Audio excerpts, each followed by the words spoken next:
Saudi আরবে এক সপ্তাহে ২২,০০০-এর বেশি প্রবাসীকে গ্রেফতার করেছে দেশটির নিরাপত্তা বাহিনী। সৌদি আরবে অবৈধভাবে বসবাস, শ্রম ও সীমান্ত আইন লঙ্ঘনের অভিযোগে তাদের গ্রেফতার করা হয়। শনিবার সৌদি আরবের স্বরাষ্ট্র মন্ত্রণালয় এ তথ্য জানায়। খবর গালফ নিউজের।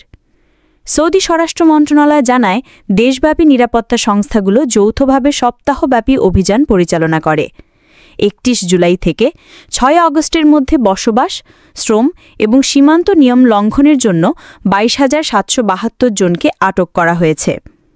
আটক হওয়াদের মধ্যে ১৩,৮৩৩ জন বসবাস আইন লঙ্ঘন, ৪,৬২৪ জনকে সীমান্ত নিরাপত্তা নিয়ম লঙ্ঘন এবং ৩,৬১৫ জন শ্রম আইন লঙ্ঘন করেছে।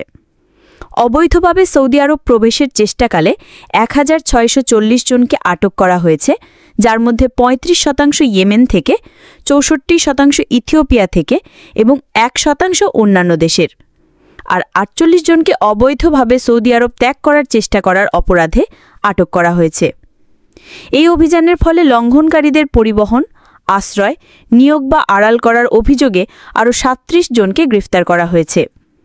বর্তমানে ২৩,৬৩০ জন অপরাধী আটক রয়েছে, যার মধ্যে ২০,৬০১ জন পুরুষ এবং ৩,০২৯ জন নারী। মন্ত্রণালয়ের তথ্য অনুযায়ী ভ্রমণ নথিপত্র সংগ্রহের জন্য ১৬,১৬২ জনকে তাদের দেশের কূটনৈতিক মিশনে পাঠানো হয়েছে।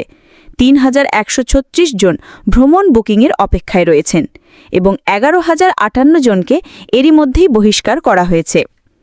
মন্ত্রণালয় আরও উল্লেখ করেছে যে অবৈধ প্রবেশ, পরিবহন, আশ্রয় বা লঙ্ঘনকারীদের সহায়তা প্রদানের জন্য ১৫ বছর পর্যন্ত কারাদণ্ড, ১০ লাখ সৌদি রিয়াল পর্যন্ত জরিমানা, অপরাধে ব্যবহৃত যানবাহন বা সম্পত্তি বাজেয়াপ্ত এবং জনসাধারণের নামকরণের শাস্তি রয়েছে। মক্কা, মদিনা, রিয়াদ এবং পূর্ব প্রদেশে ৯১১ নম্বরে অথবা অন্যান্য অঞ্চলে ৯৯৯ ও ৯৯৬ নম্বরে ফোন করে আইন লঙ্ঘনের প্রতিবেদন দেওয়ার জন্য জনসাধারণকে অনুরোধ জানিয়েছে সৌদি কর্তৃপক্ষ।